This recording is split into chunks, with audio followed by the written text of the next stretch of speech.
안녕하세요, 헌터입니다. 오늘 분석해볼 기업은 페노션입니다. 페노션 주봉으로 한번 보겠습니다. 2020년도에서 21년도 가면서 주가가 4배가 넘게 뛰었죠. 대표적인 코로나 수혜 업종이었고요. 자, 이후로는 고점과 저점을 계속해서 내리면서 이제 큰 그림에서는 조정이 계속되고 있다, 이렇게 보여집니다. 자, 그래서 일봉으로 다시 돌아와서 최근에 4,000원대까지 내려오면서, 자, 과거에도 여기를 지지를 잘 해줬던 라인이죠. 그래서 4,000원 초반대까지 자 내려왔던 이제 종목인데, 지금 최근에 다시 한번 좀 상승, 자, 반등이 좀 나오고 있어요. 그래서 지금의 이 반등세가 계속해서 앞으로도 이어갈 수 있을지 분석을 통해서 알아보도록 하겠고요.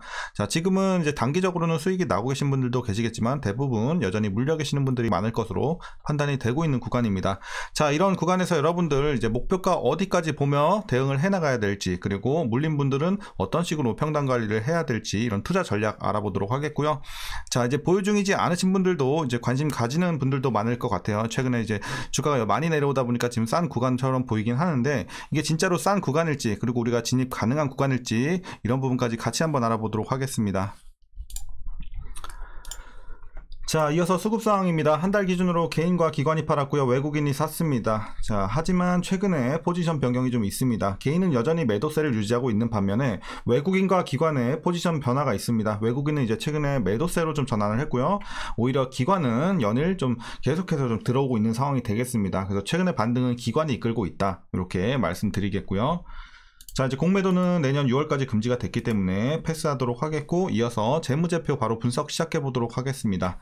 2018년도 매출부터 보시겠습니다. 2조 6천, 2조 4천, 2조 4천. 과거에는 지지부진했습니다. 하지만 재작년부터 크게 뛰면서 4조 6천, 6조 4천까지 굉장히 크게 올라왔고요. 올해는 아무래도 이제 업황이 좀 악화가 되다 보니까 4조 5천까지 크게 좀 떨어지는 아쉬운 상황을 맞이했습니다. 하지만 내년부터 다시 한번 좀 회복을 할 것으로 예측이 되고 있는 상황이고요.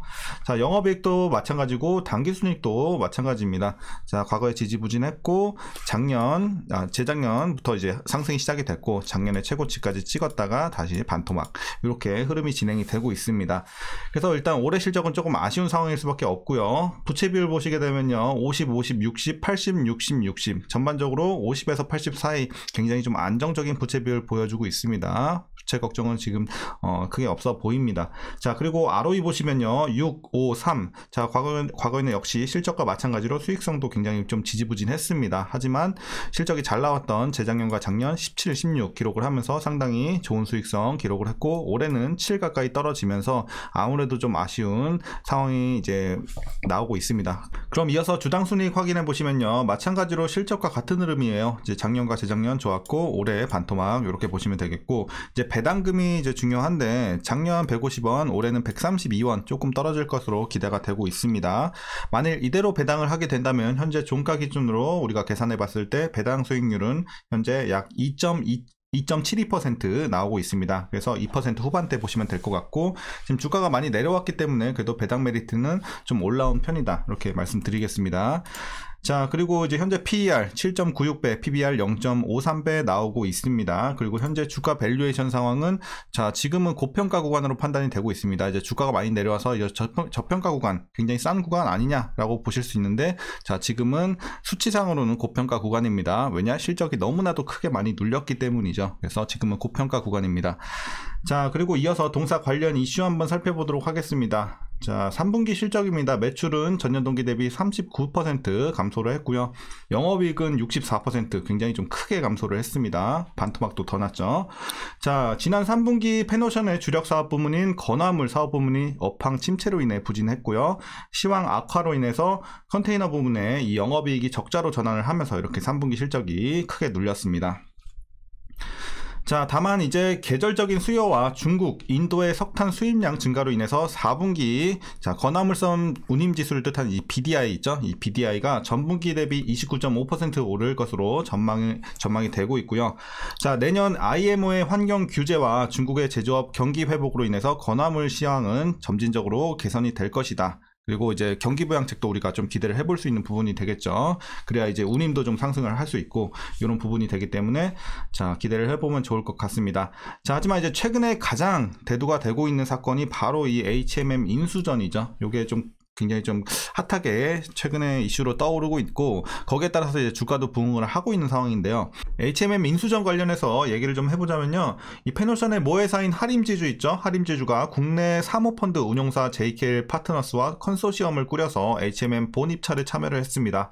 이렇게 대여 인수에 대한 기대감이 무르익자 투자자들의 매수세가 몰리면서 이렇게 아까 말씀드린 것처럼 최근에 상승세를 이어가고 있는 상황인데요. 일부 우려의 목소리도 존재를 합니다. 지금 당장 시너지보다는 부담으로 작용할 가능성도 높다라는 평가가 나오고 있는데요. 자, 여기에 대해서 좀 디테일을 알아보면, 일단 하림이 민간 최대 곡물 수요처이기 때문에 곡물 운송 1위 선사 페노션과의 이 시너지가 굉장히 클 것이다, 이렇게 보여지면서 이제 투자세가 좀 이제 투자자분들이 많이 몰리고 있는 현재 상황인데, 하지만 하림이 자체 여력만으로 이 인수 자금을 마련하기는 좀 어렵다, 이런 경고의 목소리도 같이 공존하고 있는 상황이 되겠습니다. 그래서 HMM 인수에 만약에 이제 성공을 하더라도 실제로 인수에 필요한 현금이 충분하지 않은 상황에서 대규모 현금 지출이 예상이 되고, 차입에 따른 막대한 이자 비용까지 부담을 해야 된다, 이렇게 전망이 되고 있기 때문에 부담의 이런 목소리도 나오고 있다, 이렇게 여러분들 보시면 좋을 것 같습니다. 자, 이제 현재 그래서 페노션과 경쟁을 하고 있는 업체가 이제 동원산업이에요. 동원산업은 이 100% 자회사인 동원 로엑스를 전면에 내세웠는데요. HMM의 시가총액은 지금 현재 10조 원 중반대인데, 하림과 동원은 각각 6조 4천억 원 그리고 6조 3천억 원을 제시를 했습니다, 인수 희망가로. 자, 그래서 이제 매각 측인 산업은행과 이 해양진흥공사는 이르면 내달 초에 우선 협상 대상자를 통보할 전망이니까 이제 뉴스 한번 체크해 보시면 좋을 것 같고요. 자, 그래서 이제 마지막 내용은요, 현재로서는 이제 해운 업황이 곧바로 이제 좋아진다, 이런 보장이 없는 상황이에요. 그러니까 불확실성이 좀 큰 상황이에요, 업황이. 그래서 이런 부분은 좀 악재로 작용을 할 확률이 굉장히 크고요. 자, 그 이유는 일단 해운 시장의 수급 불균형이 장기화될 가능성이 크다는 이유인데요. 경기 침체 우려로 글로벌 해상 운송 수요가 좀 주춤해졌어요. 이런 가운데 코로나19 당시 낮아진 운임이 유지가 되면서 수익성은 날로 악화가 된 것입니다. 자, 내년 물동량을 보시게 되면 일단 2억 790만 TEU인데요.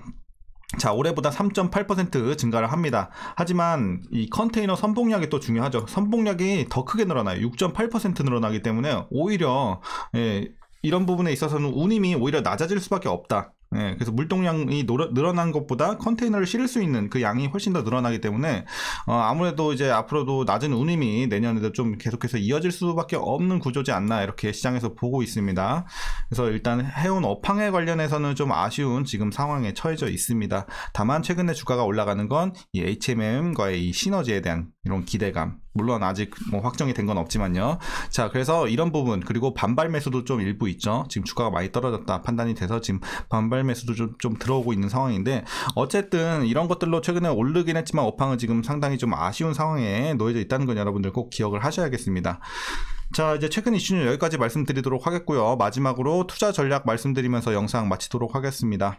자, 먼저 신규 진입에 있어서는 반대 의견 드리도록 하겠습니다. 물론 주가가 지금 많이 내려와서 지금 들어간다고 해서 굉장히 위험하다, 이런 구간까지는 아니에요. 근데 앞으로의 우리가 있을 수익성을 좀 생각을 해본다면 기간 대비 수익성에서는 좀 아쉬운 상황이지 않나. 아무래도 업황에 대한 불확실성이 크고 HMM 인수전 관련해서도 뭐 호재로 다가오고 있긴 하지만 또 여기에 따른 이제 부담도 충분히 있는 상황이기 때문에 여러분들께는 제가 뭐 다수에게 말씀드리는 입장에서는 좀 아쉬운, 좀 100% 제가 확실한 종목이면 들어가도 굉장히 좋다, 이렇게 말씀드리겠는데, 일부 이 불확실성이 좀 큰 종목이기 때문에 물론 여러분들이 베팅을 해볼 수는 있어요. 그래서 베팅을 해볼 수는 있겠지만 저는 이제 그렇게 설명을 드릴 수가 없는 입장이기 때문에 반대 의견을 드리도록 하겠습니다. 자, 그리고 이제 보유자분들 대응 방법입니다. 일단은 목표가 6,000원 보고 있습니다. 목표가 6,000원 잡고 있고요. 자, 아무래도 이제 업황이 좀 앞으로 개선 기대감이 좀 나온다, 그러면 훨씬 더 위로 뭐 7,000원대까지 잡을 수 있는 상황이지만, 지금은 불확실성이 굉장히 큰 상황이기 때문에 좀 보수적으로 볼 수밖에 없습니다. 그래서 저는 6,000원으로 말씀을 드리는 거고요. 그래서 보유자분들은 6,000원까지 계속 홀딩하는 전략 지금으로서 말씀드리겠고, 이제 마지막으로 위에서 물린 분들 대응 방법은요, 굉장히 좀 심플합니다. 6,000원 밑으로 평단만 맞춰주시면 큰 걱정은 없어 보입니다. 그래서 여러분들, 자, 주봉으로 한번 봐도 지금 꼭대기에서 물린 분들, 자, 8,000원대에서 물린 분들도 충분히 6,000원까지 맞출 수 있는 구간이죠. 그렇기 때문에 자, 여러분들 반드시 평단 관리해서 자, 물 타셔서 이제 평단을 6,000원, 자, 이제 밑으로 좀 맞춰주시면 충분히 나올 수 있는 기회 생길 것으로 보여지고 있습니다. 그래서 6,000원 밑으로 말씀을 드리겠고, 혹시라도 이제 여러분들 평단이 6,000원 밑에 이미 위치해 있다 하시면은 굳이 물 타지 마시고 보유만 해 가시길 바라겠습니다. 그래서 6,000원 위에 계신 분들에 한해서만 물 타서 자, 6,000원 밑으로 진행시키면 좋을 것 같습니다. 자, 오늘 전략 여기까지 말씀드리도록 하겠습니다. 자, 이제 주말도 잘 마무리가 됐는데 이제 다음 주 장도 여러분들 화이팅 하시고 좋은 성과 이루시길 바라겠습니다. 자, 그럼 오늘도 영상이 유익하셨다면 구독과 좋아요 한 번씩 부탁드리겠고요. 시청해주셔서 감사합니다.